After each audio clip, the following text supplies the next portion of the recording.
The pursuit of greatness begins at first light.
For decades, modified racing has been one of the pinnacles of short-track racing at the northeastern United States. Many dream of having the opportunity to win at the most prestigious tracks in the region, the Magic Mile.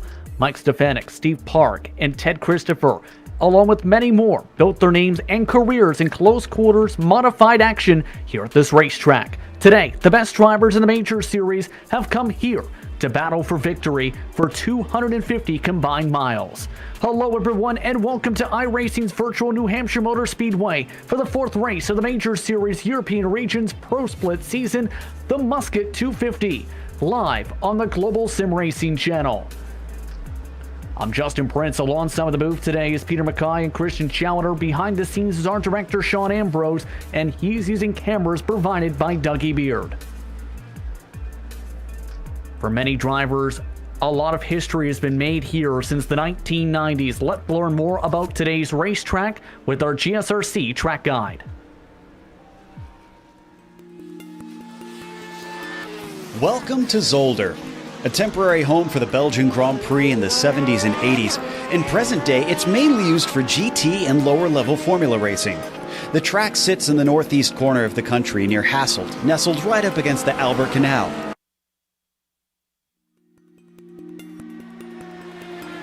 New Hampshire Motor Speedway, sometimes referred to by the name of the town that hosts the track, Loudon. It's also usually referred to as a 1 mile oval, but the actual track length is just a few hundredths more than a mile. The facility as we know it today opened in 1990 and a lot goes on here. IndyCar and kart cars were an early fixture here at Loudon, and they were fast on this paperclip style oval. And while this still shows up on many IndyCar league schedules, the real life IndyCar doesn't come around right now, but they always flirt with the idea. NASCAR, though, has given itself a huge presence here. The Cup Series has had some interesting races over the years. The Grand Nationalist Series also makes a yearly trip with the Cup Series. The trucks don't run here right now, but they have in the past. Both East and West ARCA Tours make the rounds, and NASCAR's Modified Series featured 3 races at New Hampshire. Even the Canadian NASCAR Series comes across the border to race at the Magic Mile. The track is known for being mostly flat, but since 2002 has featured progressive banking from 2 to 7 degrees. That's led to a little bit of multi-groove racing thanks to the paperclip style and as the track surface ages in the harsh New England winters. Long straightaways mean you have to get on the binders hard, but your lap times are really dependent on when you can get back on the throttle again on corner exit, while keeping that rear end planted. Will magic happen on the Magic Mile today? Stay tuned here on GSRC to find out at New Hampshire Motor Speedway.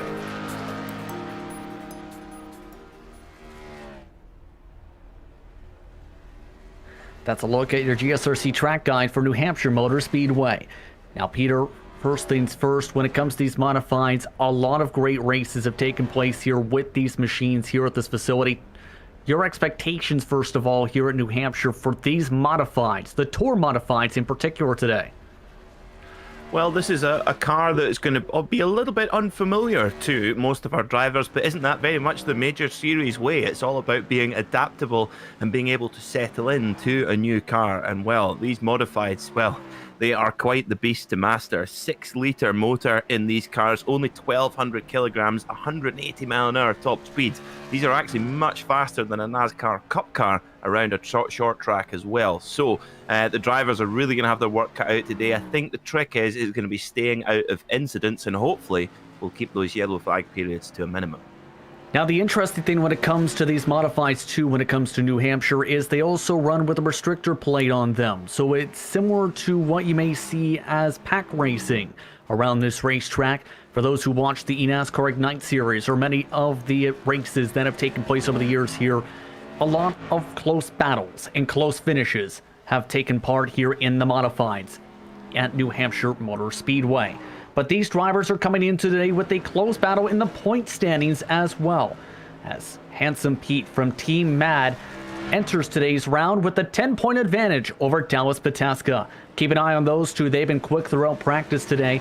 Dallas Pataska in particular, the quickest on the board. George Gruber third in the standings overall for the pro driver standings, 13 points back. Sam Harper rounds out the top 4, and it's a 3-way tie going on for 5th position with Marcus Romner, David Montwermich, and Ross Banfield, all tied 25 points back. Richie Hearn just outside that window, by the way, 27 points behind entering today.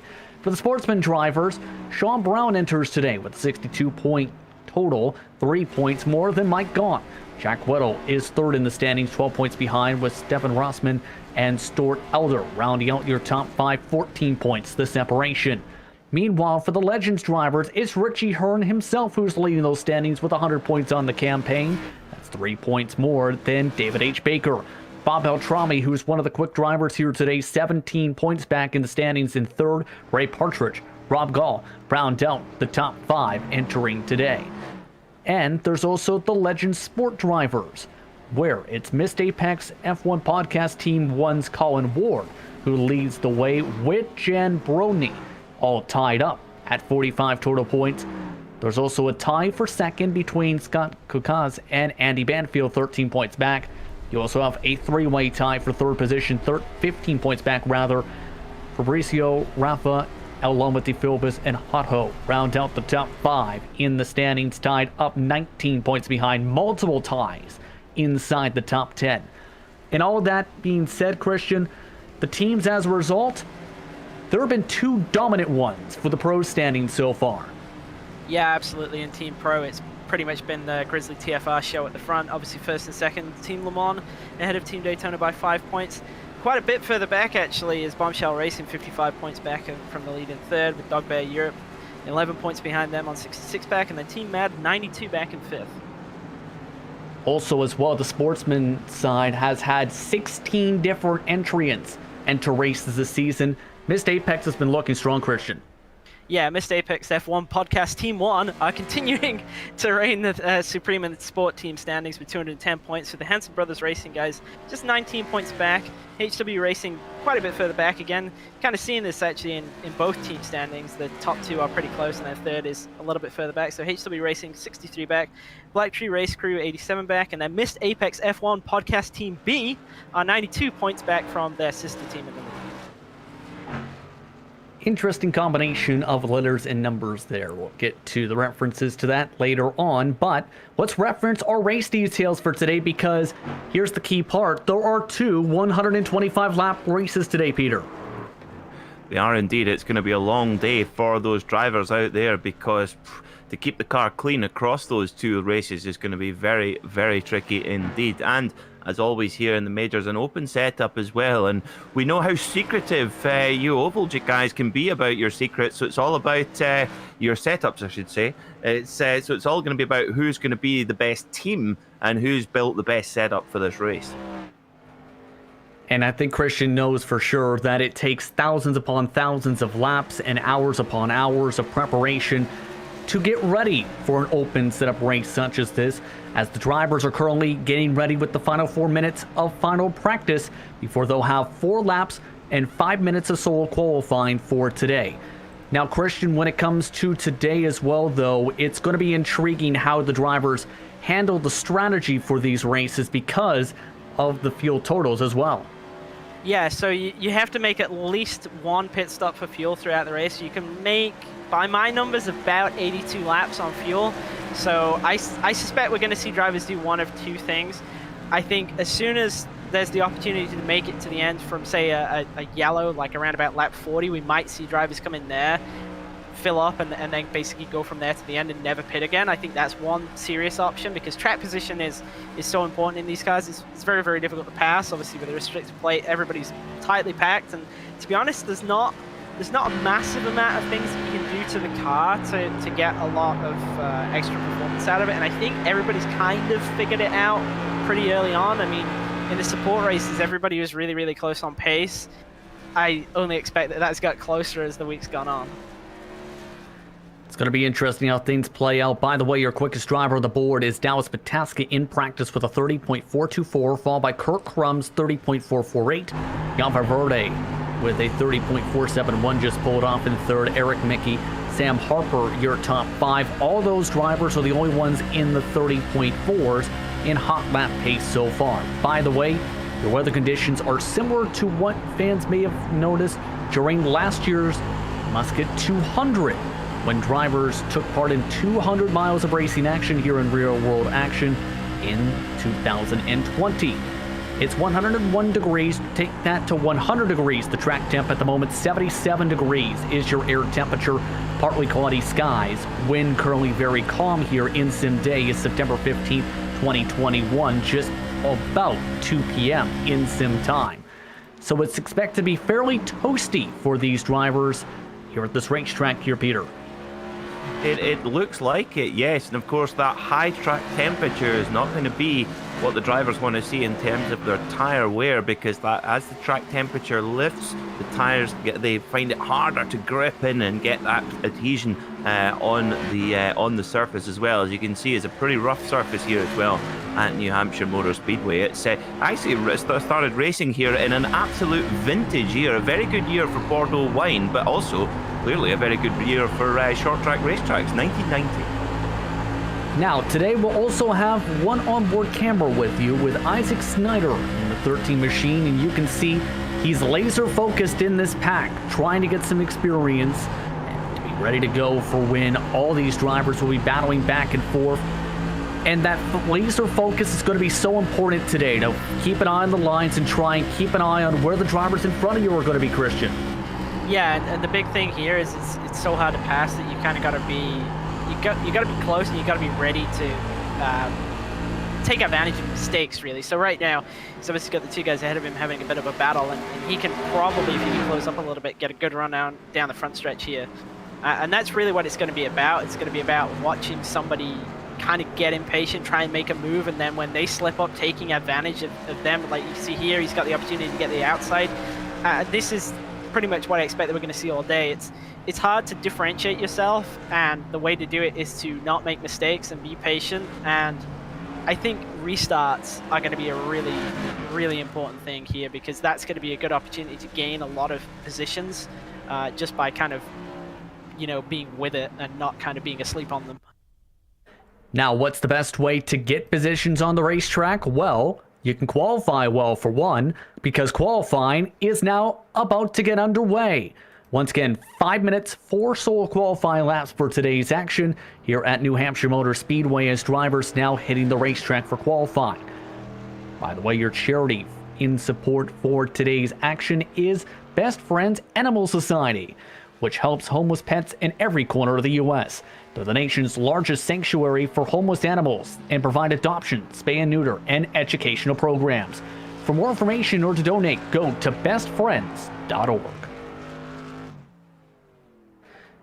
And already you can see several of the drivers getting up to speed here in qualifying. And it's going to be intriguing how the qualifying goes. Again, the times in the 34s and 5s for drivers throughout the practice session in the pack. Your expectations for qualifying, Christian, to try and get the best time? I think for qualifying, it's really going to come down to nailing that first lap. There is the possibility to use all 4 laps consecutively if you're kind of a driver who isn't perhaps the best at kind of just firing off one great lap to begin with. So you can kind of use all 4 in one go. But I think the fastest way to do it is to actually use single lap runs here. Just because there is a little bit of drop off from the first to the second lap, and if you want pole, you're going to have to really maximize that first one. Your thoughts, Peter? Yeah, that just shows you the challenge that the drivers have got, because as Christian said, that's really, really hard to kind of wake yourself up into a rhythm straight away. Well, it's not really a rhythm, it's leave your brain in the pit road and just go for it. So you never know, we could see some wrecks here in qualifying, but due to the joy of sim racing, you can get back to pit lane and tow back and have another go. And the drivers have time to do that. Of course, it's only just around half a minute to get around the circuit, so we'll see. At the moment, Eric Mickey leading by just under half a tenth.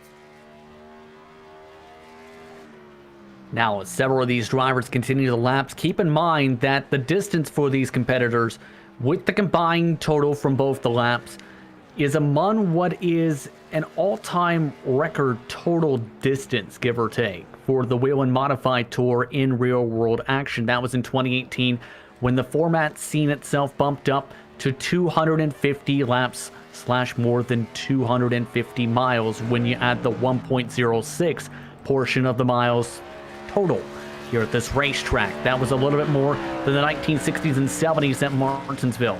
So overall, we're talking about a race that will test really the fatigue and mental focus as well, Christian, for the drivers today with the long distance, even when you combine the two totals for the races today. Yeah, with everybody kind of being on top of each other and it being so hard to get away, because of the pack racing kind of nature of this, it's not going to be easy for people to maintain focus throughout the entire event, and especially if we start to get a lot of yellows towards the end of a race, it's going to be difficult for guys to kind of get back in the groove and kind of maintain momentum. Motivation, I think, is maybe the best way of putting it. It's going to reward guys who are patient and who kind of keep themselves under control, I think.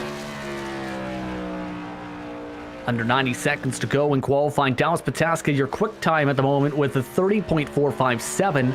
Still has 2 laps to work with. Kirk Crum with a 30.461 in second. Mickey Valverde and Bob Beltrami rounds out the top 5. Beltrami Salami with a very strong qualifying run, just finished all his runs, so keep an eye on that machine. Looks very confident today.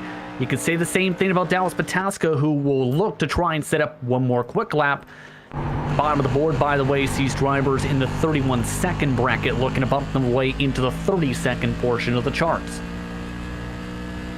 It's great to see Dallas Pataska really fitting straight into this modified machine, because, of course, was our inaugural race winner for the 2021 Major Series at the Daytona 2.4 Hour in an LMP2 car. And goodness, could you get 2 more different beasts than an LMP2 car and a Whelen Modified? How about topping himself as well by 3/1000ths of a second or so? Dallas Pataska now bumps up his time to a 30.455 on the charts. The last drivers to set times will be Ray Partridge and Tom Drehlin. Tom Drehlin has already pulled off the racetrack in the 54. This is the final attempt for Partridge. A 30.594 bumps him to 15th. And for several of the drivers higher up in the standings, it's going to be some challenging moments for those drivers. Tim Claessens, for example, is in 16th position. But these drivers are all set to go for the first of the 125 lappers here at New Hampshire Motor Speedway. It's going to be the question of who will take home the checkered flag to start off the evening. We're about to find out as drivers get ready to roll their cars to your starting grid from New Hampshire. On the pole for today, it's Dallas Pataska to start things off for the first of the Twin 125 races for today. He'll start alongside Kirk Crum, with Eric Mickey starting in third alongside Jan Valverde. Bob Beltrami was one of his best qualifying runs so far. The season starts in 5th, with Travis Henderson in 6th position. Sam Harper and Dawson Brock round out your top 8, with Isaac Snyder and Ross Banfield rounding out the top 10, Peter. Cloud Belval will roll off from 11th in the 56 car with Trevor Vavroski in 12th, Marcus Romer 13th. David Baker, one of the competitors for the Legends Championship, will start from 14th with Ray Partridge in 15th. Tim Claessens, of course, our winner from the Daytona 500, will start from 16th with Uldis Petekulis in the 666 rolling off 17th. Joshua Wolf will start 18th with Rob Gall in 19th, and Pete Harrod rounds out your top 20.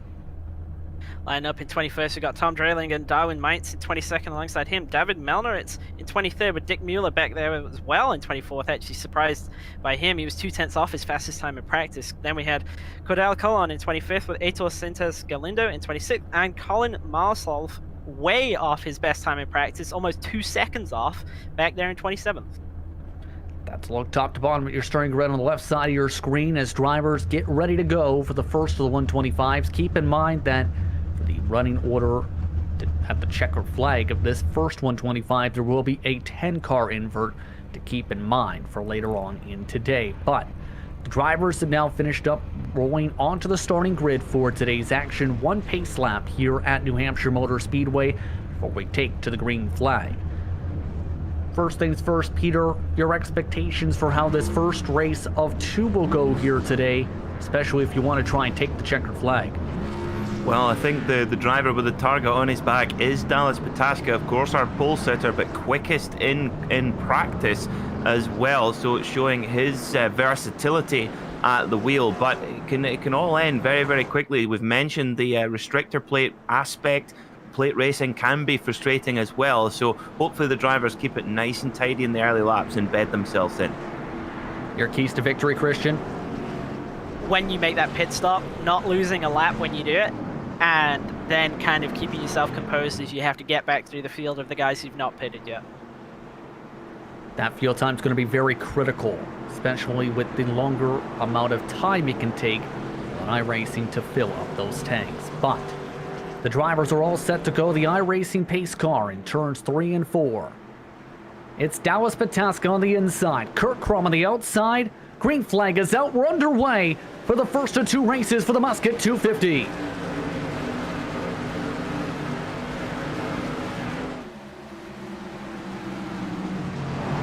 And a clean start for Dallas Pataska in turns 1 and 2. Eric Mickey already up to 3rd. Valverde shuffled quickly to 4th. Henderson, though, was able to get the run on Bob Beltrami to move up to the top 5 to start.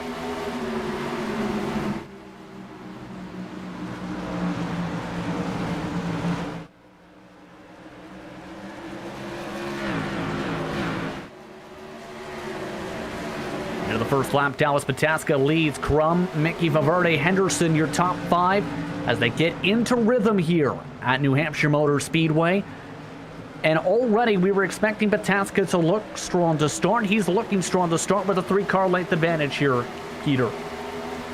Yeah, very strong start indeed as well. Pataska will have to be careful because he's got such good pace, and it's so tempting to use it, but he's just got to try and keep this car in good condition, keep those tyres in good condition. It's a long race as well, and as Christian mentioned during the earlier on in the broadcast, there's a lot of tunes you can play in terms of the strategy, as well as Kurt Crum puts in the fastest lap of the race so far, sitting right in the draft of Pataska. Yeah, and I do think that you want to be in the lead if you can, just so that you're in control on restarts, because it's really going to be key to maintain command of the race. If you don't want to be in second and trying to get in on every restart, because eventually you're probably going to make a mistake and you'll drop back to 3rd, and then you kind of you get stuck, trapped in that position where you maybe have the pace to lead the race, but you just can't really pass easily, and it's a struggle to get past 2nd, and then when you do, there's another restart, and then you go back to 3rd. You kind of get stuck in that endless nightmare, to be honest. So maintaining the lead is certainly a big deal, and I think the Dallas will be extremely hard to pass here. And we're seeing that so far as we look on board with Kurt Crum. The speeds nearly identical. Certain parts of the straightaway so far. The top 3, though, have built up a buffer from the rest of the pack. He has built up about a half a second buffer between him and Valverde. So the top 3 are starting to break away a little bit. Henderson's holding on to 5th behind Valverde. Beltrami is in 6th. Then there was a fight between Sam Harper and a couple others 7th on back. As you can see, the train starting to form up for some of these drivers. A few fights towards the back of the field with drivers trying to gain quick track position. That's Ray Partridge trying to take away P15 from David H. Baker. But I'm curious on what Bob can do here based on what we've seen in the past, Peter, because great qualifying, great speed, looking confident early on. He's looking very confident indeed, is Bob Beltrami, and he's right where he needs to be. He's got all the quick guys in front of him. He can see race leader Dallas Pataska very, very easily, and he's in really good shape right now. And I tell you what, you don't see that car pushing at all. He looks so comfortable behind the wheel right now. So yeah, very good to see for Bob Beltrami. Yeah, Bob is a pretty capable short track racer, actually. I remember last year when we ran the Rockingham race in the old ARCA car, that he was up there in terms of pace there, and that was definitely not an easy challenge to deal with, and this is quite different, but it's still kind of that sort of wheelhouse, so good to see him running up the front. 18th in the standings, tied up with Colin Martinsov entering today in the standings. Meanwhile, take a look with an on board with some of these drivers in the midst of their scraps. This is Snyder. One on board with, and you can see right behind them, they're fighting side by side. That's for 9th position. Snyder able to stay clear for 8th position. I love when you watch these onboard cameras with the drivers and you see their eyes darting around as well. Just keeping an eye on those behind, those in front. You can see just checking the lap times. Look at that. You can see Isaac just taking everything in. Looking at his wheel there. It looks much more like a kind of Formula 1 style wheel. But yeah, he's making it work all right. How does that impact your driving, in your opinion, Christian, when you're driving, say, a bigger wheel normally in real life car, but with an open wheel style steering wheel? How does that impact you? Because we've seen drivers at the pro level even run with the open wheel style wheel in their sim rigs for stock car racing. Yeah, we have. We've seen drivers such as Bobby Zelensky be extremely successful using a Formula style rim to drive a stock car. Personally, it's not something I would ever choose to do. I have the option of switching between them, and I've never really thought that it would be an advantage to use a Formula rim. The big thing I would say is that you've got a lot less leverage, so it's going to wear you out more, especially if you've got something like a direct drive wheel if you're using a Formula rim, because they're obviously not as big. And the other thing is, it's harder to catch a serious slide, as I'm going to term it. Just because with a Formula rim, you can't kind of let the wheel roll through your hand. You just have to hold on to the grips and just really kind of counter it. There's only so far you can go before your arms are obviously crossed and you can't go any further. You don't have that disadvantage with a regular round wheel, and that's why I like to use them where I have them available. Bit of contact in the battle for 5th position as Bob Beltrami hit tire to tire with Travis Henderson. Henderson shuffled to 7th. And Beltrami, we seem had been battling for a couple laps there, Peter, trying to take away that position. I don't think that's how he scripted it, though. Well, it seemed to me that Henderson looked to be struggling just a couple of little pushes wide, and I think Beltrami smelt blood, put the car up on the low line, on the inside if you prefer, and yeah, just a little bit of side-by-side contact, nothing too much to worry about. All fair in love and war, as they say.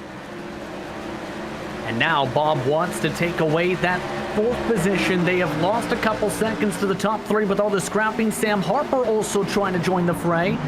Dimes his way to the bottom of the racetrack as Valverde trying to squeeze right next to the Nerf bar, forced to check up as Beltrami takes away 4. Probably a good time to talk a little bit about the Nerf bars, actually.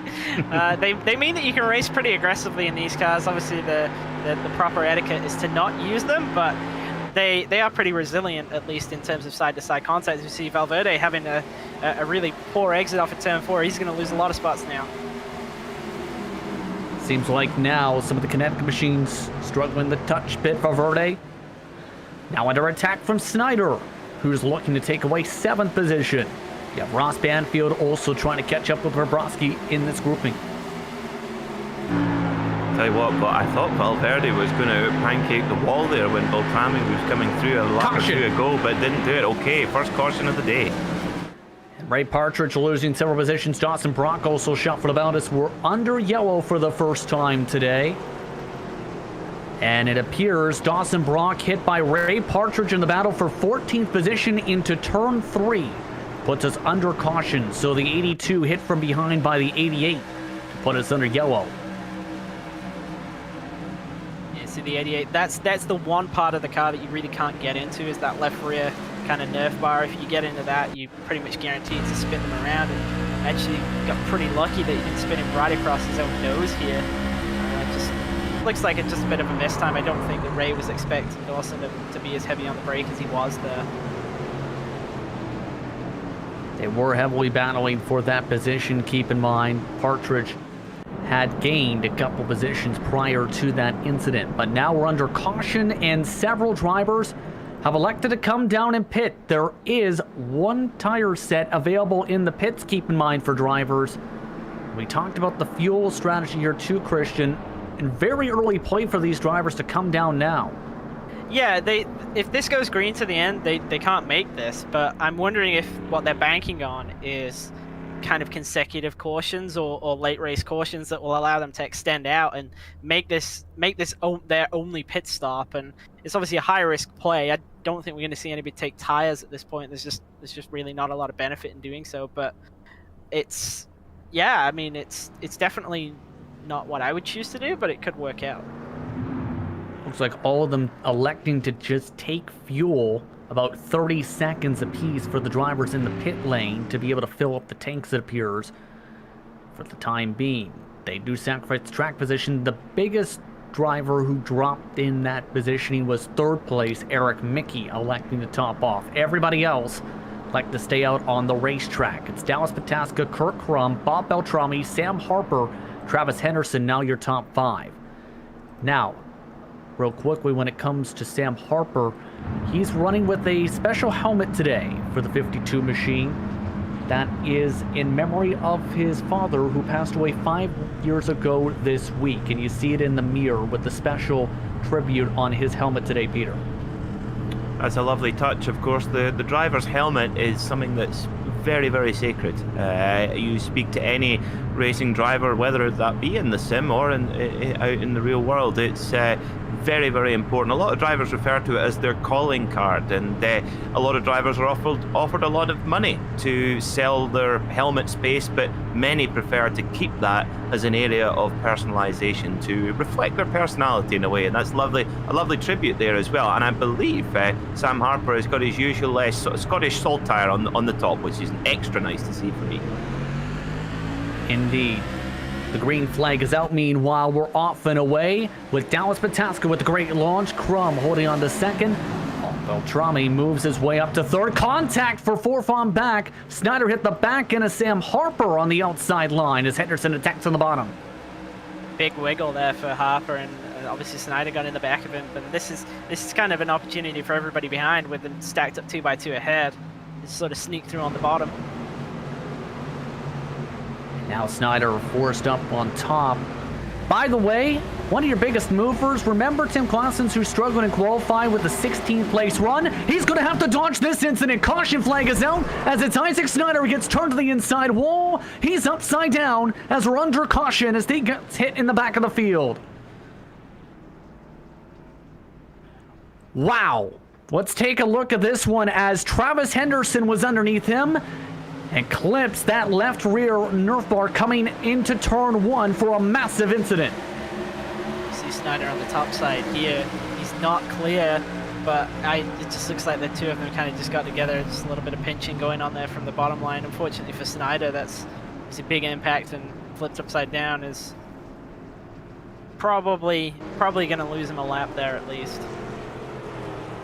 There is a faster pair available for today for each of these races, but definitely going to lose the time as a result of the tow for being upside down. A hard impact as we're back under yellow. Dallas Pataska, Kirk Crum, Beltrami, Harper, Henderson still your top 5 after that incident.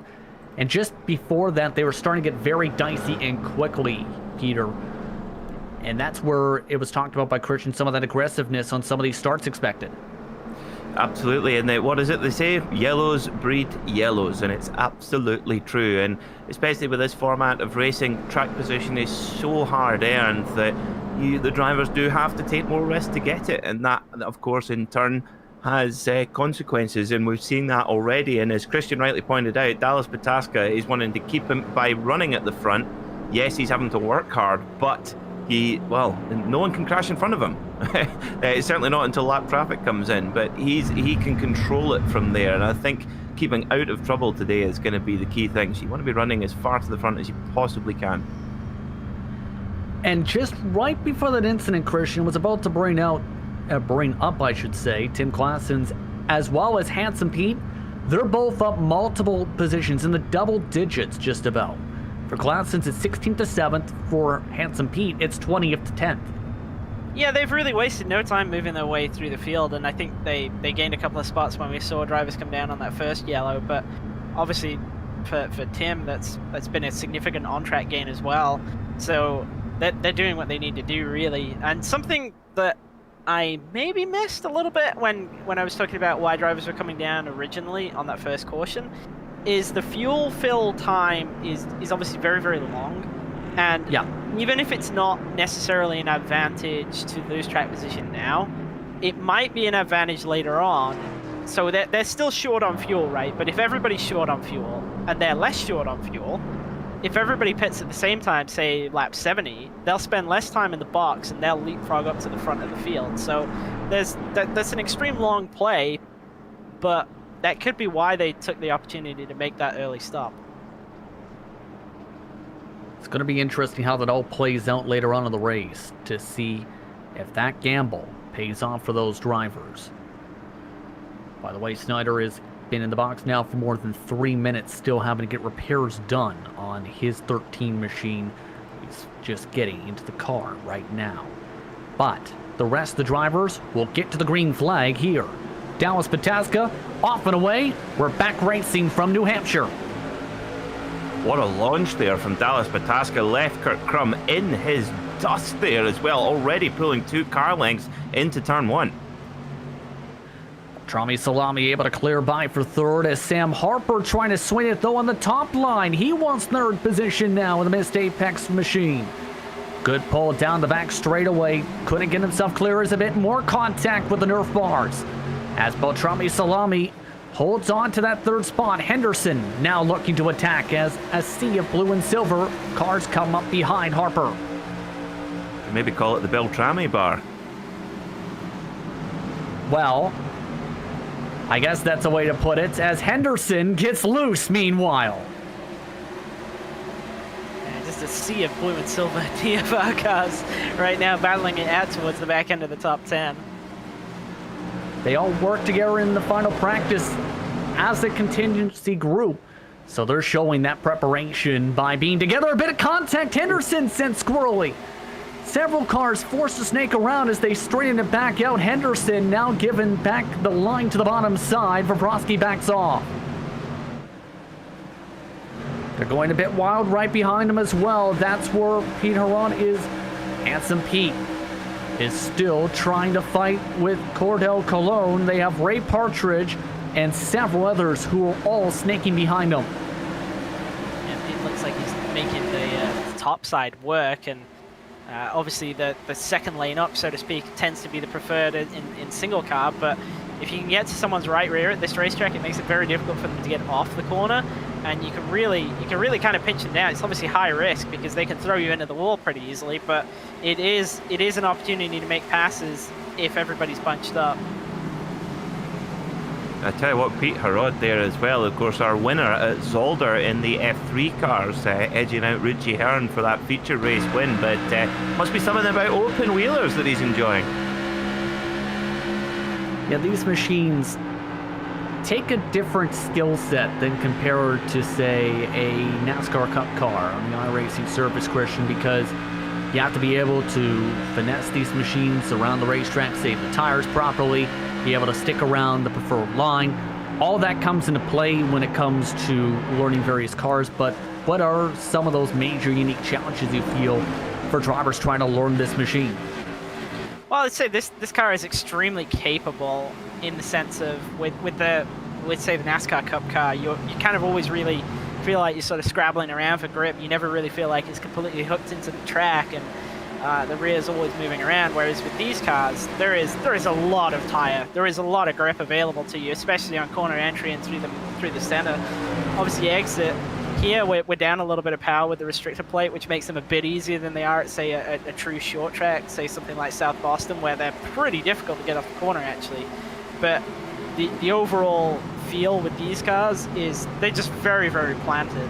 They've got a lot of capability through the mid-corner, and they're really a lot of fun to drive, and it's a lot about making sure you keep up momentum at this racetrack and making sure that you hit your line. They can burn off the right rear, especially on long runs, so you've got to be mindful of that. But the majority of it is getting the thing turned in and then really just kind of natting it off the corner. A lot of different things you need to learn if you want to be able to contend in these machines. Speaking of drivers contending, Beltrami Salami continues his charge up towards the top two. He's one of the quickest cars on the racetrack right now, right on the back end of Kirk Crum. I think Bob Beltrami's in the hunt for this win. He is showing some fantastic racecraft and pace in good measure here as well. It's forgive the pun, but he's been slicing through the pack. Don't you love Salami? I do. Yes. And I only eat 31 Beltrami laps. salami. 31 That laps came out wrong. before the first joke was made. Either way, Beltrami starting to lose a bit of grip, though, that you were talking about, Christian, off these corners. Yeah, you could actually see that on the onboard where he was coming off a turn 2. You could see the kind of the center mark on the wheel was basically straight up in the middle, pretty much from center through to exit. So it is still a concern even with the reduced power to make sure you don't burn off the right rear. And my expectation for tire life is that you will see drop off in the first 15 to 20 laps, maybe about half a second to 0.6 compared to your hot lap pace. And then after that, it's really you can really drive it hard without having any lap time drop off, but you will start to run into problems with rear tire wear after about 65 laps. We'll keep an eye on this as this goes on, as we keep an eye on this fight as well. As Cordell Cologne smacks the wall, brings up some sparks. That allows Pants and Pete underneath him as a result to battle back for 11th position. So it should be about 5 minutes now until we hit, if we stay green for the next 5 minutes, we're hitting our critical lap where you could top up and make it to the end of the race. So will drivers take that opportunity straight away? I'd be very surprised if anyone takes it under green, but that's what we're looking for. About lap 43, do we think, Christian? Yeah, around about that point is the kind of absolute minimum if it goes green to the end. But I seriously expect no green flag pit stops because the fuel time is just so long. You're going to lose so much track position and laps trying to do that pit stop under green. So I think we're only going to see drivers pit under green if they're forced into doing so. Still Dallas Pataska leads. Kirk Crum, Bob Beltrami still your top three. Keep in mind the top four are currently running lap times up to a tenth quicker than the rest of the pack. So the pace is starting to be really laid down up by these front drivers in the 31.1s. It's a half a second of fall off. Travis Henderson leads the second pack of cars that's running the 31 high 31.1s, I should say, and 31.2s.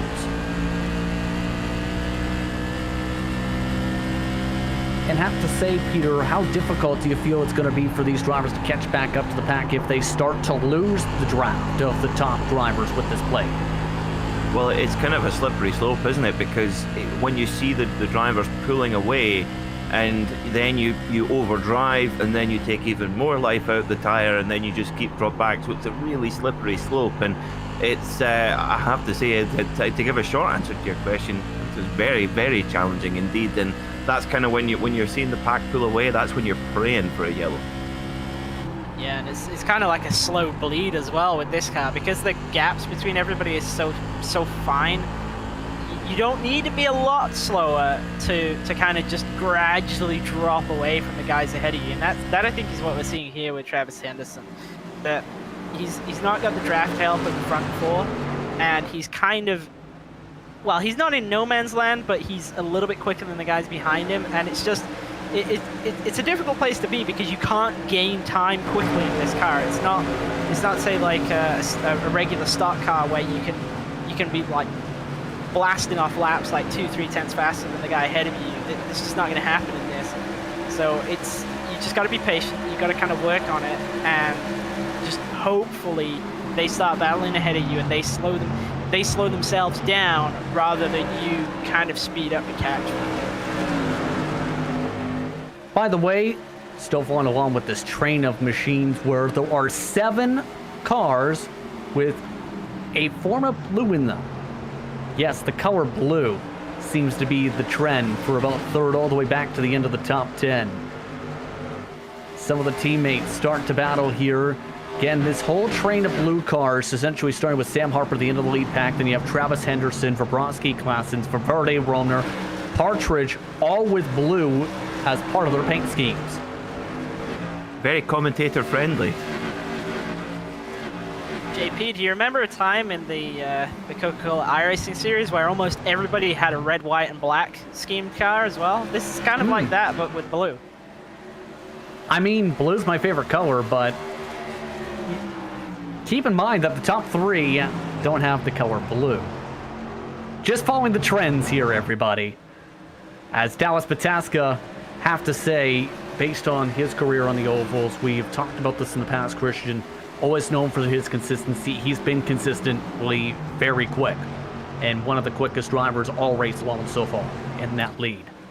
Yeah, not at all surprised to see Dallas out leading this race. Obviously, as you say, very capable oval driver. Has had a couple of times throughout his kind of career on iRacing where he's had some misfortune that's kind of always kept him out of the pro level, so to speak, but very capable, especially in short track cars. And this is kind of a little bit of a hybrid this week. It is a short track car, but obviously with the plate and kind of in a big short track, so to speak. So it's kind of a halfway house, but obviously not at all surprised to see him out front. Little bit surprised to see that he doesn't have more of an advantage on the field, and that's no disrespect to everybody else, but I really felt like this would be kind of really where he'd feel at home. Do you think, Christian, he's maybe keeping a bit in hand here, just making sure he's keeping the race lead, but perhaps just keeping a little bit to conserve the tyre, conserve even his own energy, perhaps? Yeah, it's definitely possible, and something else I've been thinking, if and I'm going to curse it right now, if this race goes green long enough for drivers to kind of run into the point where right rear tyre wear becomes an issue and the car really starts to loosen up, the goal for me at that point would be basically just to try and outlast everybody else and essentially wait for somebody to lose control of their car and force it yellow. So that's something to keep in mind, that you don't, I mean, he's leading the race. Obviously Kurt is very close to him, but it's very difficult to pass, and Dallas is very good at positioning his car, so he will be difficult to pass. And as long as he can maintain the lead, there's really no advantage to him to kind of try and stretch out that gap. By the way, let's look back into the blue pack once more with all those cars, fifth on back. Keep in mind that those drivers, in comparison to, say, Christian, they're slipping and sliding right now. Let's put it that way with that rear tire. Yeah, and that's kind of where I found that the limit with the car is over the past week and a half or so that I've been kind of building my own setup for this race, is that you want as much rotation as you can, entry through center, and then kind of center through exit. You want to be able to really stand on it and not have to worry too much about the car getting loose. You don't want to have to be pedaling it much on exit at all. But obviously the two things are conflicting items, you know, like a lot of the rotation comes from really the rear end of the car moving around. So what you want on entry directly hurts you on exit. So it's just a fine balance, and obviously if you get it wrong, then you're going to struggle, especially on a long run. Seeing that now with the drivers slipping back more and more from that main pack of cars seen earlier on in this race. 79 to go this time by for race leaders. Currently still 26 cars running. Should be worth noting an enter. Sendes, Galindo, pulled off the racetrack. He is now done for the day, it appears. He scored 27 in his first race so far. Again, this is the first of 2 races today for these competitors. The inversion spot is currently still being held on to by Ray Partridge for the second of the 125s. The 88 machine. He has done a solid job today as well, being able to cut through the pack up 5 positions or so in this race. And Ray Partridge in a pretty steady position here as well. He's got a good pack of cars in front. He can just pace himself. He's in a good spot. And now, tell me, guys, because if the fueling for these cars takes such a long time, is there any benefit when you're running at the back of the pack? Can you be a little bit lighter on the throttle and save it basically in-lane time for refueling by being a little bit more efficient?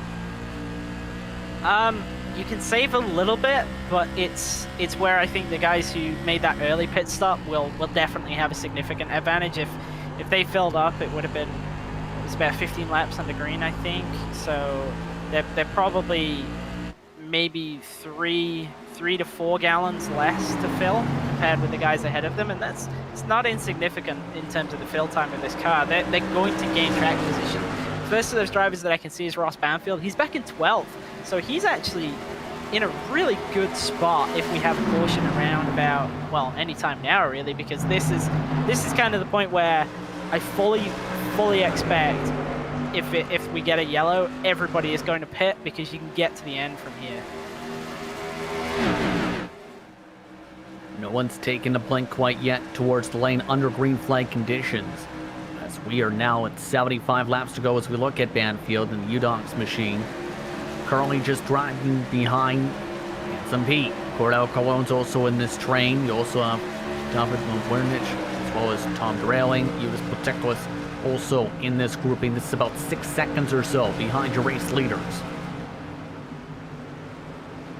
Yeah, they've got certainly a few packs emerging here as well. The leader is now a good 2 seconds ahead of Henderson in the 24 car as well, or the blue pack as they're now known.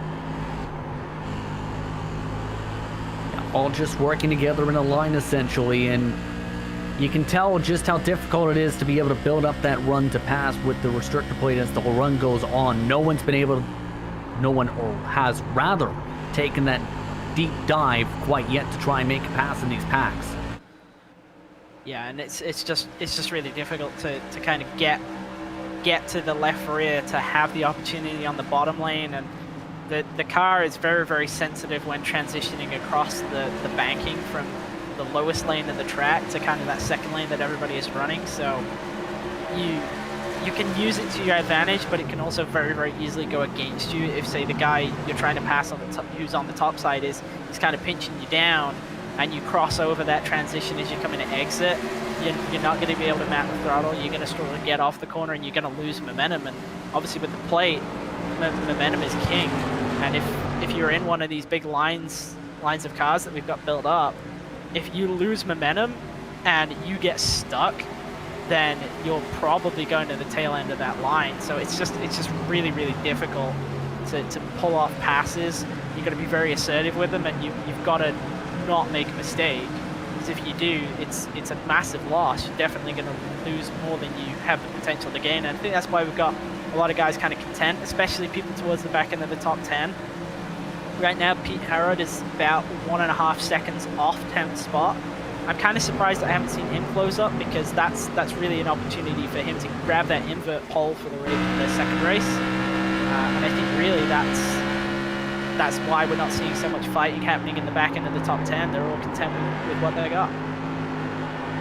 Looking for solid points, as by the way, losing time by about a 10th lap is Handsome Pete. You can see with a 31.2 last time by 31.1 for Ray Partridge in that upcoming group.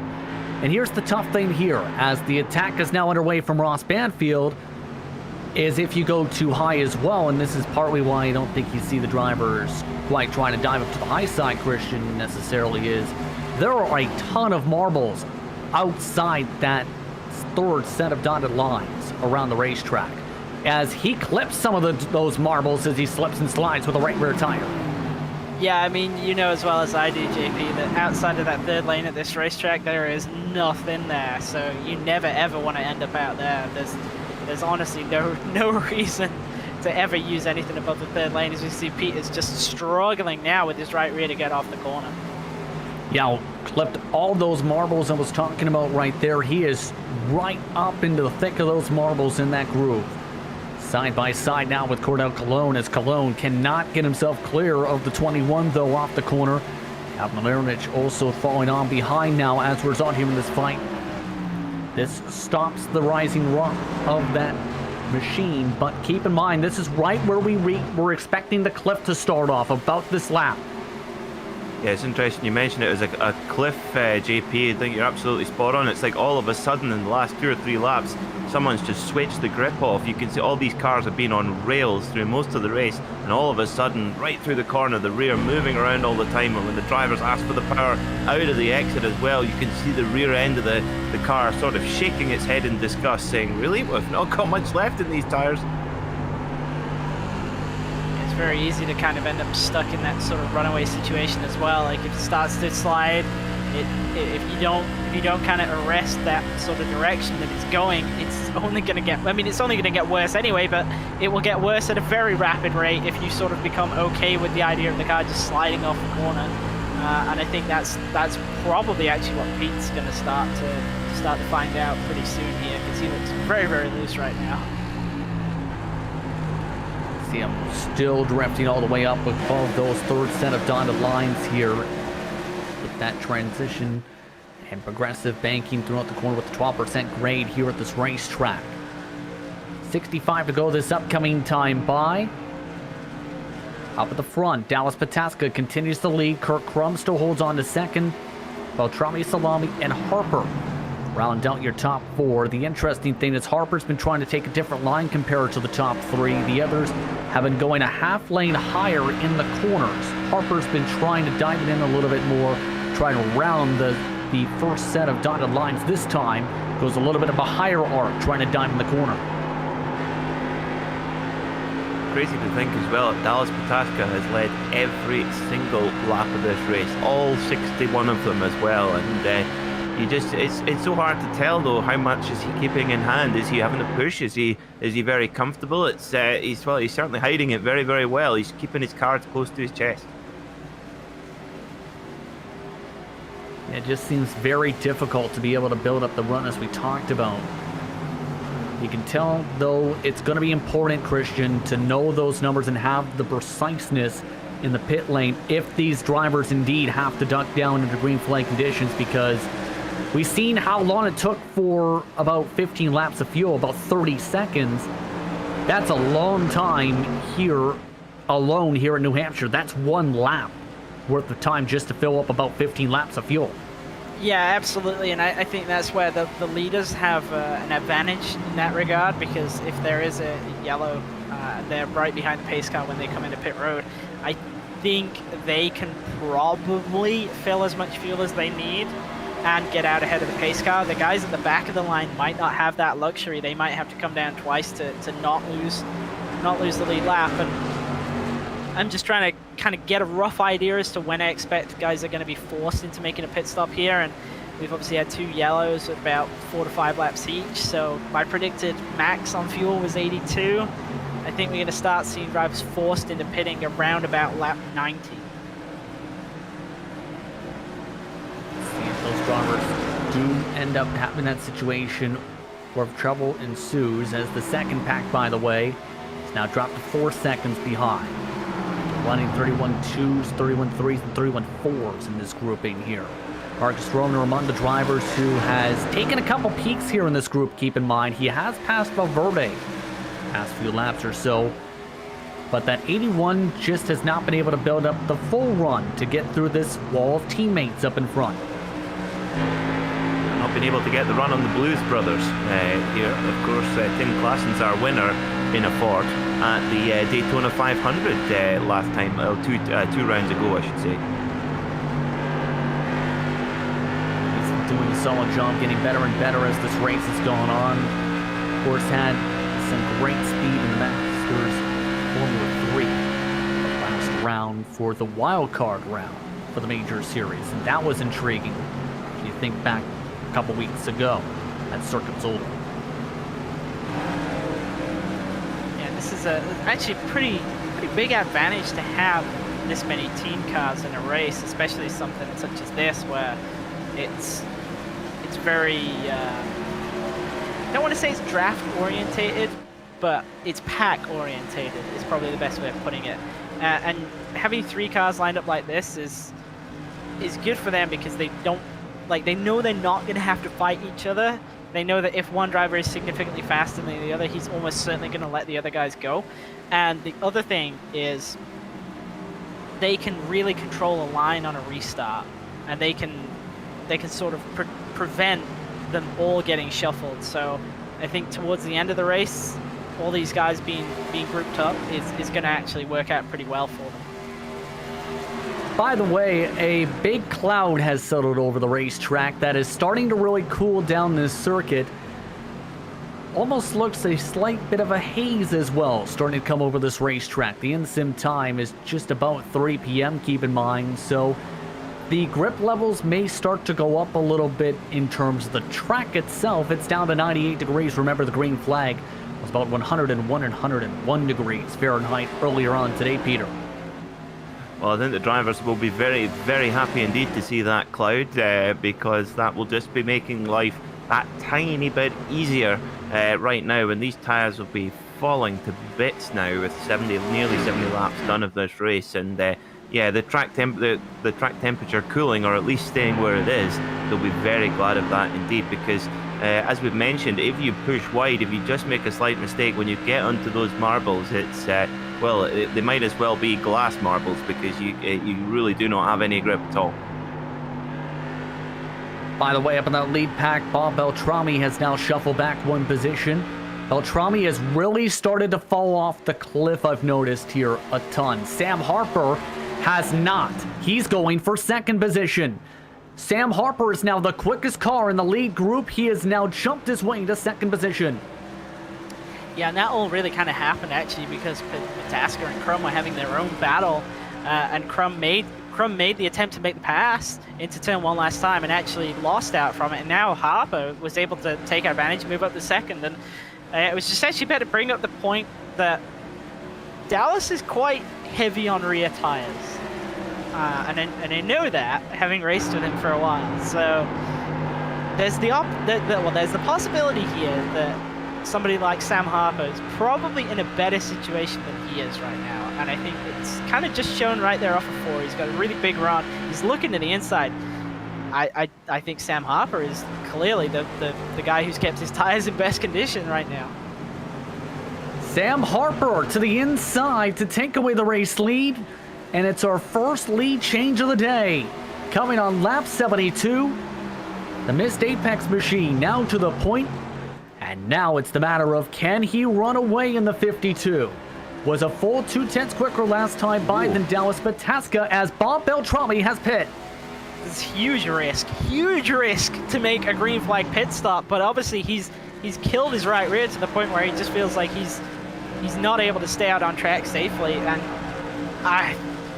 this could absolutely sink his race. Yeah, especially if there's a caution flag, keep in mind. Well, we'll see how long it takes in the lane. It'll give us an idea of the penalty as well. The right side tires gone on. Yep, full set for Bob Beltrami. I tell you what, there, when Sam Harper went by, Dallas Pataska, who's looked so strong all race, he had absolutely no answer for Harper's pace there at all. Get your stopwatches out here for the fuel tubes, Christian. Yeah, Bob's already lost a full lap in terms of time just in the pit box. He's now lost 2 laps in terms of the amount of time he's been in pit road. So this is the risk of a green flag stop, and why you do not want to make a green flag stop if you can absolutely help it, because I reckon he's going to lose 3, maybe even 4 laps here. Now it's the matter again of, can the rest of these drivers make it to the goal? Christian said about lap 90.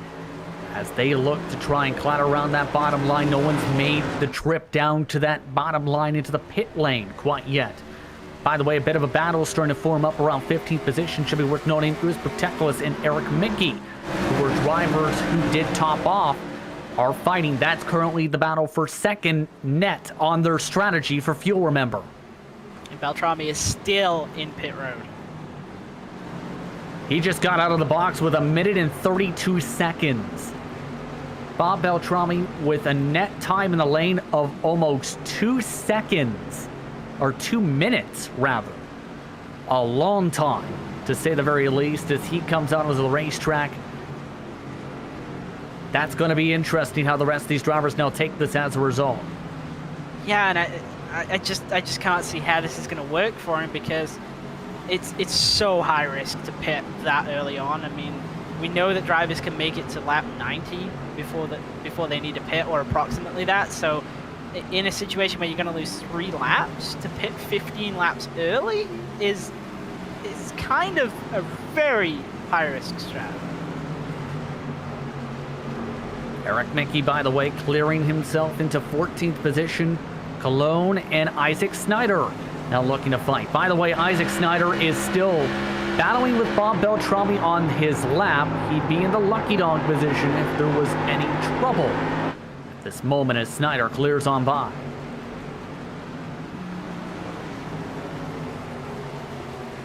What's interesting, guys, as well, I was just looking at Bob Beltrami's first flying lap. Actually not any quicker, really, than the guys at the front. You'd expect with fresh boots on that he'd be flying, but only, well, yeah, virtually identical times. Maybe that will continue to change, but perhaps with now the full fuel loads basically negating that tyre advantage. Watching with Isaac Snyder, you can see again the wheel movement kind of bobbling back and forth as he looks towards what's happening in front of him and behind as well.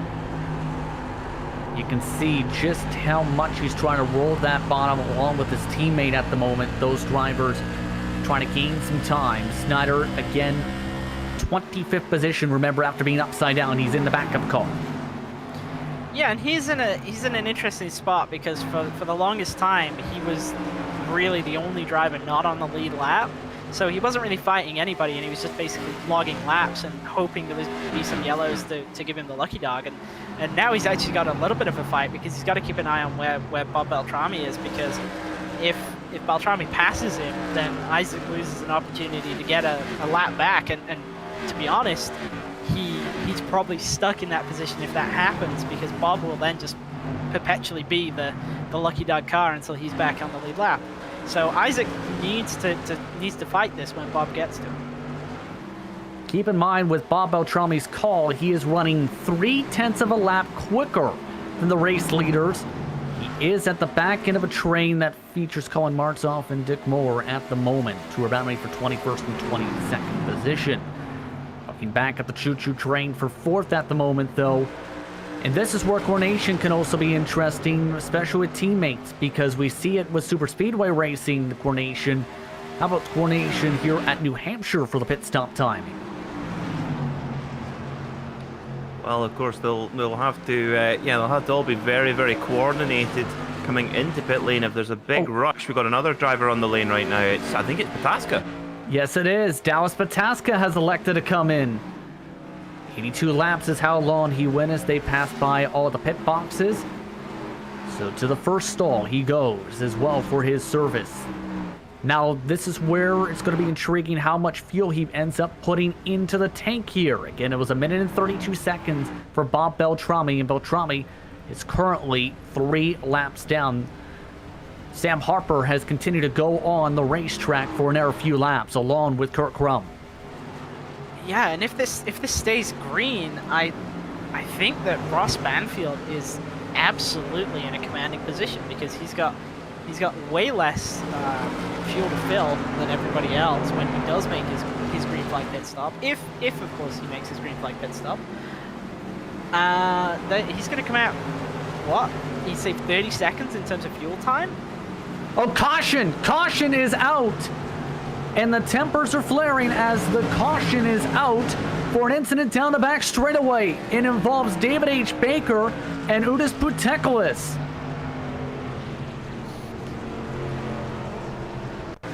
Wow.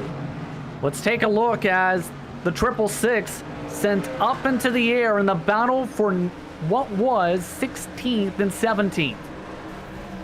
Yeah, it looked like David just got a little bit, well, actually it looked like Aldis got tight in the middle, and that's why David was kind of higher up in the racetrack, and then David got tight and ended up kind of coming down the racetrack into him. You can see here, yeah, you see David just gets close to the wall and comes down the racetrack and into Aldis, and well, nobody's really at fault there. It's just really is just hard racing and an unfortunate side effect of racing at this track where everybody kind of gets brought together coming off a turn 2. But this is disastrous for Bob Beltrami and Dallas Pataska.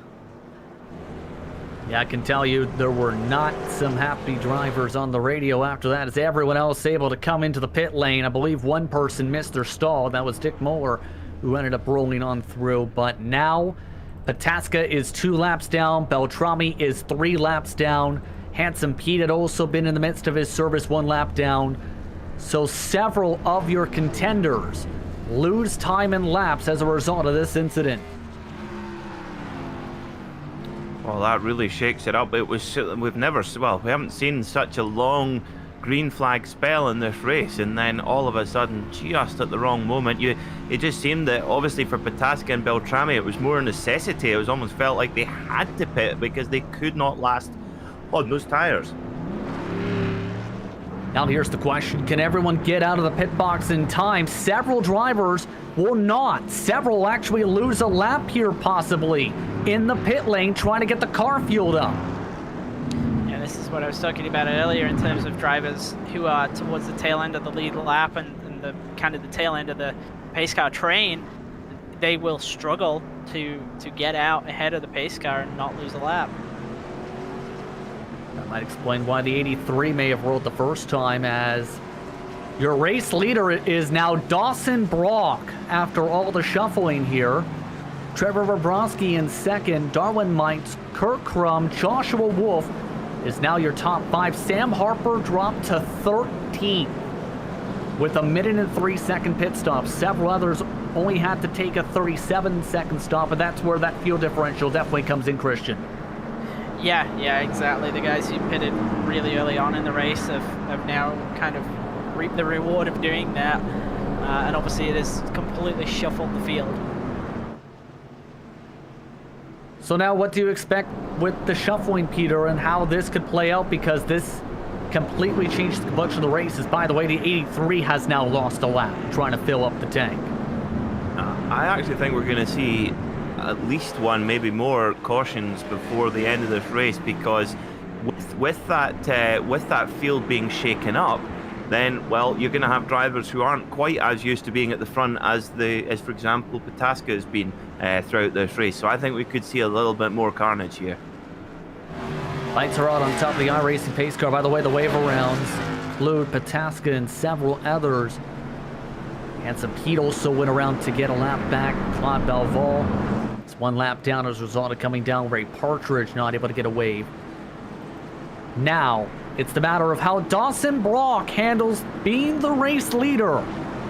Dawson Brock had started at 8th. He was quietly having a solid race, and now he and his teammate are 1-2. Green flag is out. Back underway. Great launch for the bottom. Good launch there from Darwin Mates as well. Really getting the lunge, and they are up to second straight away. Bobrovsky hit the wall, though, trying to let by Darwin Mites as he ends up losing his spot. Nearly hit the wall again, the 10 machine did. Everybody really kind of sort of stretched out on that restart. Just a lot of drivers in the back end of the field weren't really kind of in position when we went green, so the field is already spread out even though we've only done 1 lap. 36 laps to go, and now it's the matter of who can take home the checker flag. Mites really trying to get a run underneath.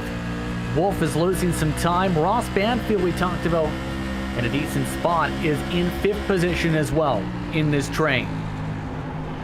Yeah, and I'm not really sure actually why Ross Banfield didn't immediately cycle to the lead. I really thought that he would have done, but I'm guessing he didn't feel as much as, say, Dawson Brock did on that first pit stop, and Brock had the shorter stop this time, and that's why he is now the leader. He had a 48-second pit stop as trouble. The 72's around. Caution is out.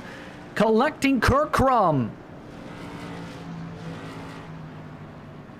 And we're back under yellow as we'll see what happened again. That's Darlin Mites who goes around with contact from Trevor Bobrovsky. That was the battle for second position in turns 1 and 2.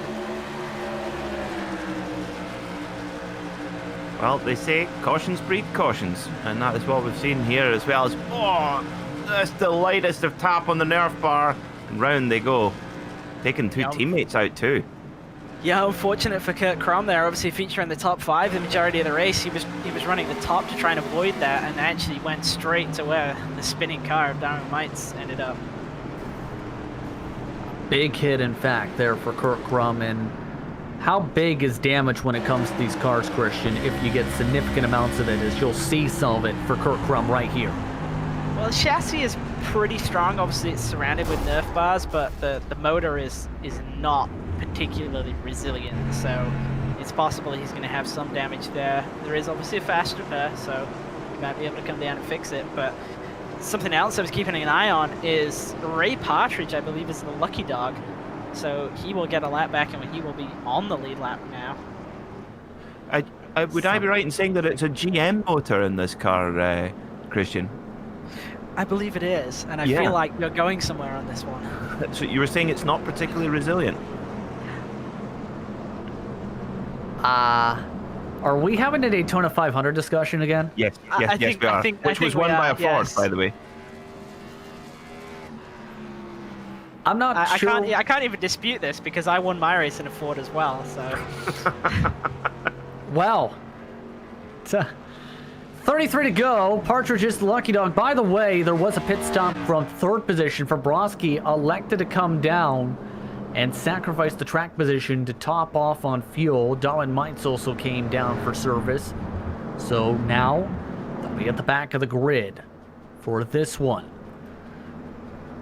But I'm very curious if Dawson Brock can hold on for 32 laps here after what's been an eventful race, to say the least. Ross Banfield's now up to third as a result of the caution flag.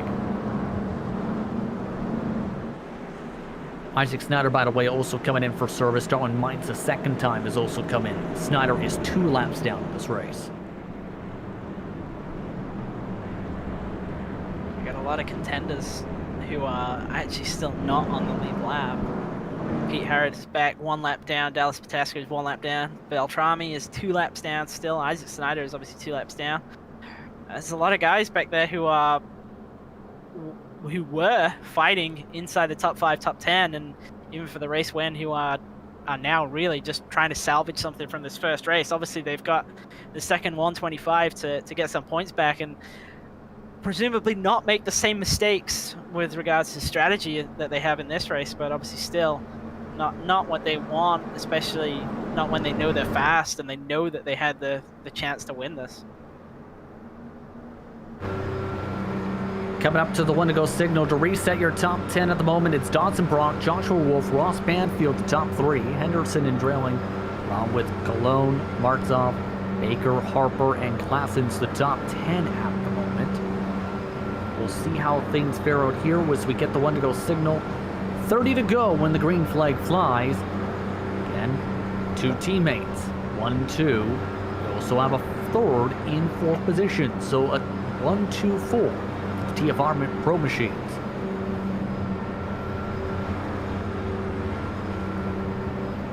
Thoughts, Peter?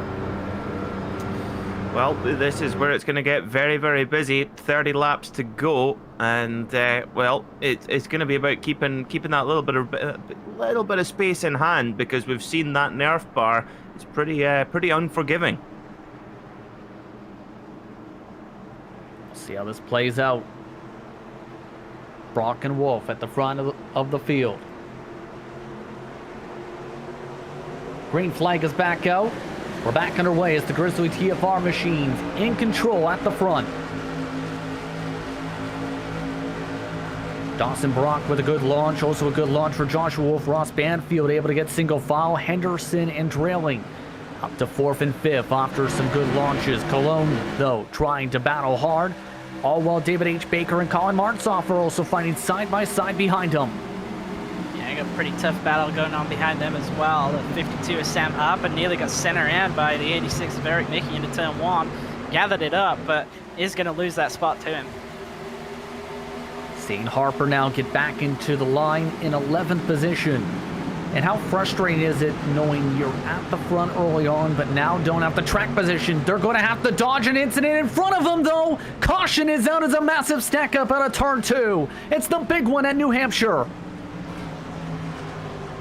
And this was something that we knew could happen, and obviously we've seen it in a bunch of other cars coming off of turn 2. It is kind of a choke point. It only takes a little mistake, and it's very hard to avoid if you're kind of coming into it from behind. Obviously some cars there with massive amounts of damage. And it was contact coming out of turn 2, the 54 and the 50. Tom Drailing hit from behind by Cordell Cologne. That causes all this. Let's take a look at the GSRC replay. As you can see, a tap right there is enough to stack everyone up in the racing line. Yeah, and his own teammate involved there as well. Yeah, his own teammate came in and ran him over at the end of that as well. So we talked about team kind of work in this race, and I don't think that's what they were going for right there. See the tap right there. Does a great job locking it down. But man, 5 wide full of incidents as the entire middle to back half of the field forced to check up to try and avoid significant damage. Cologne already in the pit lane, as well as Marcus Rohner and several others having to get service. Yeah, Sam Harper was involved in that as well. Just towards the end of that clip there, you could see him being spun down towards the inside wall on the grass. So that's pretty devastating for him. Obviously, before the caution came out that kind of kicked all this off, he was the race leader and was honestly driving away. So that's very disappointing for him. And what's the saying? Cautions breed cautions. Well, cautions definitely breed cautions here today, as Fabrowski got him in the longest line penalty with that caution flag period. He has now taken a tow as well. I hope this new iRacing pace car's got good fuel mileage, because it's been busy the last few while. I mean, sometimes I've seen it come into pit lane. So True. I hope they've been topping it up. I think it does top off. I think it has very solid fuel mileage. After all, it's an iRacing sedan. It's maybe electric. Well, the specification for the pace car is not public knowledge, I will say. I'd be curious if iRacing had a rear-wheel car they'll release to the public to be able to actually buy the sedan. So for a second then, I thought you were suggesting that you would like the pace car to be drivable. That too. I'd quite like the Porsche 911 pace car in iRacing. It's quite cool because it's GT3 Touring. It's the front of it looks like a GT3 Touring, but without the wing.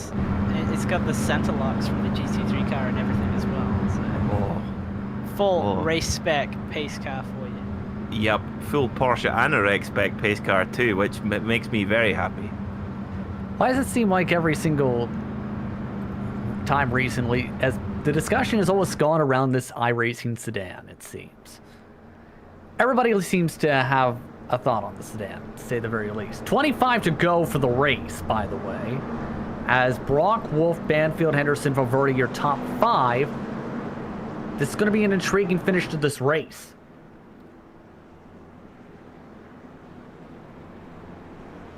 I'm still keeping an eye on the guys who are a lap down, because we still got Pataska's one down, and Pete Herrod's one down as well, and Sam Harper has actually somehow retained position, and I'm not sure how that was possible because he was down in the grass.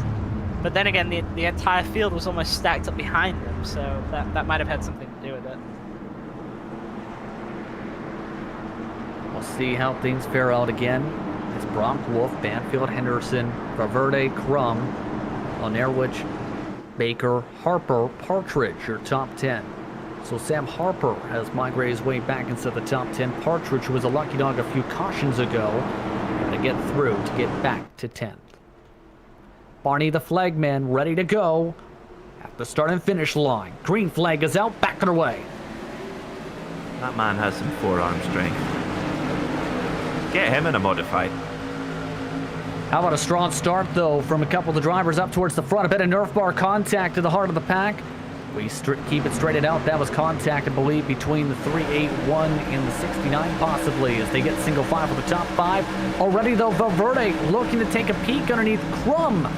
That time nearly made contact. Yeah, I think Crum's seen an opportunity here to maybe steal this race win. Obviously, he had a lot of pace and is already recovered from that big incident that he had. And surprised he's back in the top 5 as early as he is, but obviously now is the chance for him. Big chance indeed. Crum able to defend for the time being as he continues to pick up speed down that back straightaway. 22 to go this time by.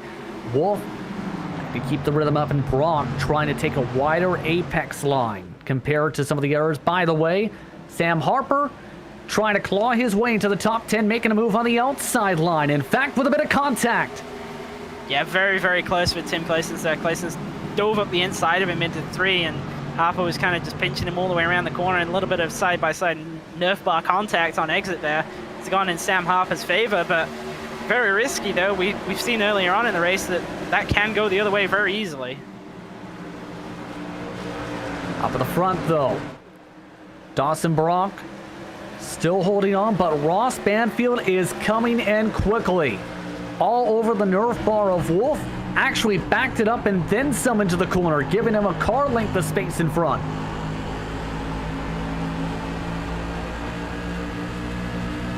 Banfield's been really strong off these corner exits, though, has been hounding the back end of Wolf.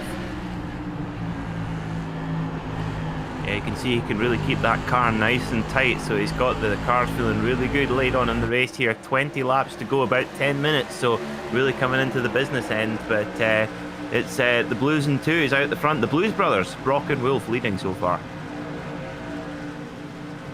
Yeah, they've done a good job in this portion of the race ever since the caution flag period.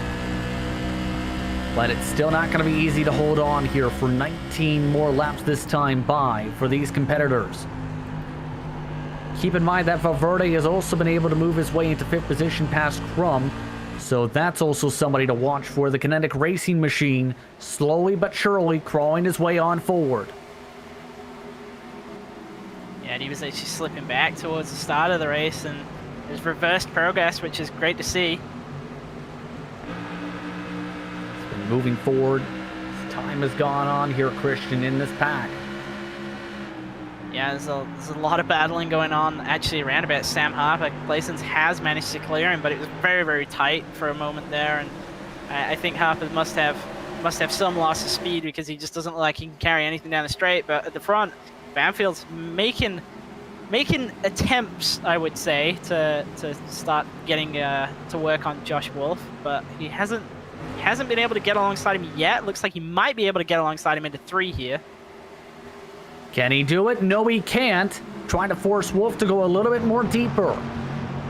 Ray Partridge has also been able to move up to 7th, by the way, past David H. Baker. So the moves are starting to come in from a couple drivers. In the closing stages of the first of 225 lappers for today's racing action. Banfield now taking the higher line as Wolf sends it in hard. This is all while Partridge continues to try and close up to these drivers, including Valverde.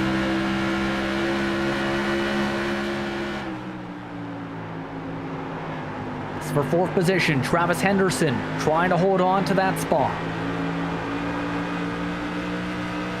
Impossible to tell. These guys look so evenly matched, Henderson and Valverde as well. You wonder if they're maybe just keeping their powder dry that little bit as you see Valverde go that little bit wider, trying to tuck it back and get a better drive off the corner. You would say that it's time to go now, though. Surely he gets into the wall with the right side Nerf bar, but it looks like Ross Banfield also did, and it's checked him up. Henderson with a bit of a run on him. It's going to stack everybody here. There was a massive check behind Joshua Wolf even coming off the corner. These drivers really starting to push hard on these machines. See if they are able to try and get side by side here with 15 laps to go for this race lead, especially with the tires being the focal point all race long. Brock is the quickest car on the track. The moment inside the top 10 in the 31 flats.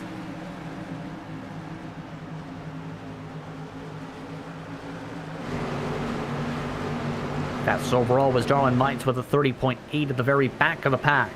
In 15th position, but that's 7 seconds behind. 14 to go. Ross Banfield now starting to try and set things up on this end. Yeah, and I think this is difficult for him because being in third, like I talked about earlier, is really, really good on a restart because you can get past second place pretty easily as we see this battle for P9. And this is important because this is for the invert spot. Obviously, Eric Mickey back here in 11th is trying to get that 10th spot so that he's on pole for the second race. Seen how valuable track position has been all day today. You don't get track position, it can be difficult to claw your way back up for it. Well, Eric Mickey goes for a drift, trying to hold on to it to take away 10th. That'll allow the run for the 69 on the high side. Side by side, coming up to 12 laps to go this time by. Yeah, really tight on the top. Really time to go now, guys, isn't it? You really... Oh, we got someone in the wall there. Trouble up front, and it was Travis Henderson who brings up the smoke. That was in the battle going on for 4th position because there was contact for 2nd. Wolf and Banfield made Nerf bar contact. That's now checked up this entire pack as a result. Teammates getting very, very cozy. A little bit too cozy for comfort there as well. The 24 car at the moment getting very, very cozy. Yeah, and obviously they don't want to get into each other, but they do have to get back in the line somehow because everybody behind them is trying to take advantage of this situation. But after all that contact between Banfield and the top 3, it is now him and Brock who are 1-2 and have broken away from the rest of the pack. Coming up to 10 laps to go. Ross Banfield is coming in quick. Yeah, you can really tell Ross Banfield right now, he's got a little bit more pace in that car, but the thing is, you've got to try making the way through, even with that pace advantage, is not going to be easy. Brock in the 82 car trying to make it as wide as possible, slow the field up a little bit, and that'll bring a few more players in to make Banfield's life a little bit more difficult. That could potentially claw others right into the fight. They have clawed their way back in by 2/10 behind them, Valverde and company. They have Kurt Crum, Ray Partridge also on the prowl, so the top 5 looking to try and fight with 9 laps remaining. Banfield, harder send, goes up to the 3rd line. Trying to run back down to the 2nd, onto the flat goes Brock. Brock slides up the racetrack. Here comes the 777 with the run. Yeah, he's got to take it. This is probably one of the only opportunities he's going to get. He's got to have a look. He does. It's not quite to Brock's bumper, but Brock looked like he was a little bit easy into the corner still. And it's going to be interesting how this plays out as Ross Banfield with the continuing to battle hard with 8 to go. You can tell, looks to me that maybe just the 82 of Brock just running out of grip a little bit. Well, certainly compared to Banfield, seems like Banfield can drive it into the corner that little bit harder. They do have the potential of racing lap traffic. Cruz Pateklis is in front of them, running about a 1.5 seconds slower each time around, so keep an eye on that. They do end up reaching that. There is also the battle going on for the Lucky Dog spot if there is a late race caution between Hanson Pete and Dallas Pataska of note for 16th. But at the front, Banfield to the Nerf bar. Brock on the defense, goes to the inside. Outside Banfield, they make contact. They slide up the racetrack. They drift. To the inside goes Valverde for 2nd. Back single file they go with 6 to go. And now everybody's in this fight. It's not just a 2-car fight for the win. It's pretty much a 5-car battle. And a hard hit back from Banfield. Banfield gets spun. Caution is out as he gets slammed to the wall with Valverde. And with 6 to go, coming to 5, that sets up a final restart for this race. What a hard hit, and what a fight that ends in a flurry of sparks and smoke.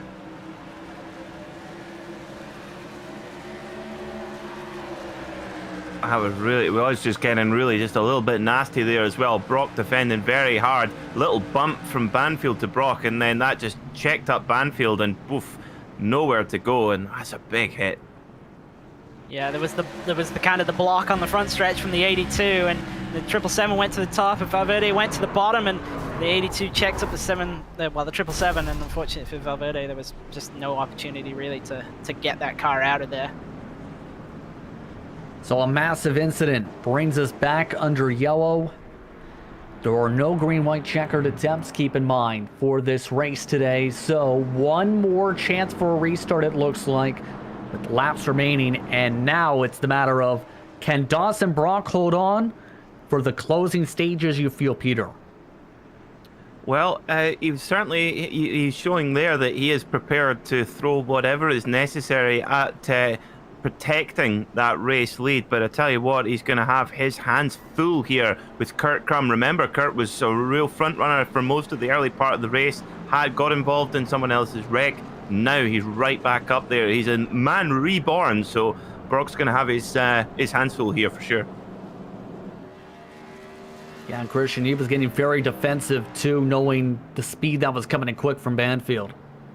Yeah, I think he had to be, you know. I mean, it's coming down to 5 to go for the race win. I think it was totally to be expected and totally acceptable, really, as well. Just unfortunate, obviously, everybody behind kind of got checked up and got turned around. But in terms of what he can do now, there's obviously only going to be a couple of laps. If he gets a good pull on the restart, then I think he's pretty much got it sewn up. It comes down to if the two behind him, if Kurt Crum and even Ray Partridge, especially actually Ray Partridge, if Kurt Crum gets a bad restart and Partridge is able to clear him, it's probably an opportunity there for the 88 to get by the 82. Lights stay on top of the iRacing pace car. We're looking at potential craziness coming up, Peter. Because if I'm looking at this right, we're expecting potentially a one-lap shootout to determine the first of the two 125s. Yeah, it could well be, and that is a tantalising prospect indeed. And can Dawson Brock hang on? It's been a topsy-turvy race. It looked like Dallas Pataska had it in hand early on, but it flipped on its head with a very, very long green flag run. But yeah, looks like it's going to be a showdown here at New Hampshire. Christian, how do you try and approach this now, knowing you may have one chance, in fact, you will likely have one chance to win it?